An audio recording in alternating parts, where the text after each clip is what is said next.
Bill Barajas last, and we're going to talk to him in just a second. He was interviewing some folks who had gone underwater underneath that overpass and rescued a man from a submerged van. They couldn't break the windows. They opened the back. They got the guy out. They tried to give him CPR. The ambulance came. They tried to give him CPR.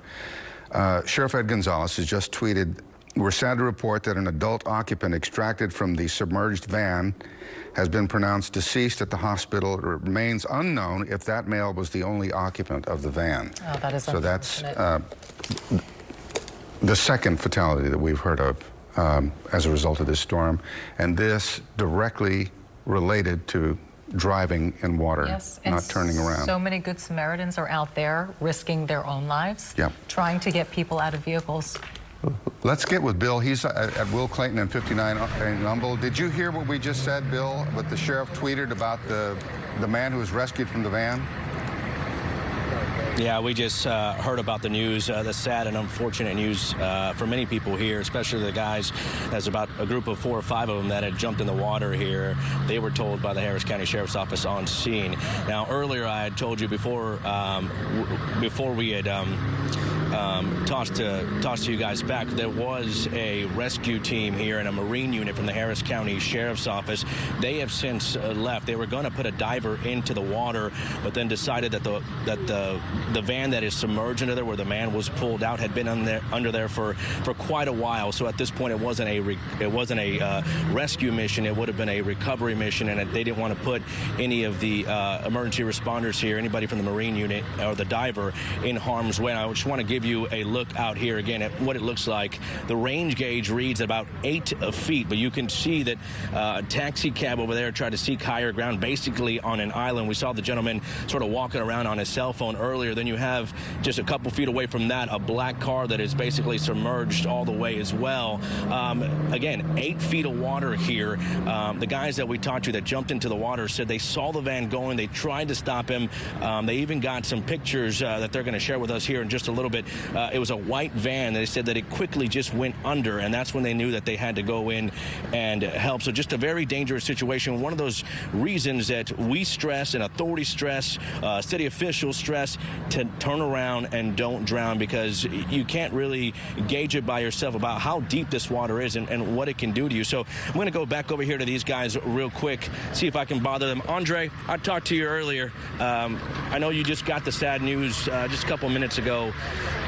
Talk to us about what the Harris County Sheriff's Office just told you. Well, I don't really want to discuss what he told me, but... And we don't need details, but he gave you the news that the man you guys tried to rescue unfortunately passed away. Talk to us just about, I know you guys worked hard to try to pull him out. It's just sad. That's all I can say. It's just sad. We did everything we could to try to save him, you know. I don't know. And talk to us a little bit about the moments leading up to that. When did you realize I have to step in here and do something?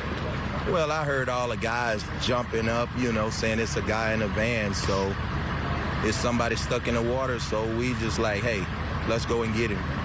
Oh, y'all sure somebody's in there? Everybody just took off. What else to do? And once you got up to the van, I mean, you can't see the van from our vantage point now. Once you got up to the van, was it one of those things where you're just kind of feeling around, trying to figure out where everything's at? Yes, just feeling around. Actually, I was behind the guys. They had jumped in before me, so I was like the last one up, and you couldn't see the top of the van. So it's like 6 guys on top of the van. They just start busting the windows out, and they grabbed him out, tried CPR. By that time, you could just see he was purple all over the face. And you said you guys had a small glimmer of hope because he did throw up some water, right? Yes, I saw him throw up probably like 3 times, spit up just a little bit, but it didn't look good. I saw you guys sort of huddled around right now. What are you guys talking about? Unfortunately, nobody wants to be a part of something like that. We just discussing, you know, how sad the situation. We never seen nothing like this, only on TV.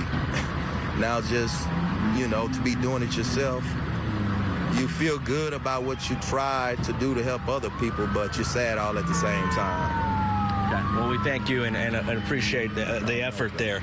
You guys are heroes. So, again, guys, just a very fluid situation out here. Emergency responders sort of clearing the scene right now as they've decided to hold off on going back into the water. As the sheriff mentioned, they do not know if anybody else is in there, but that at this point, it will turn into a recovery mission versus a rescue mission. We'll throw it back to you guys in the studio.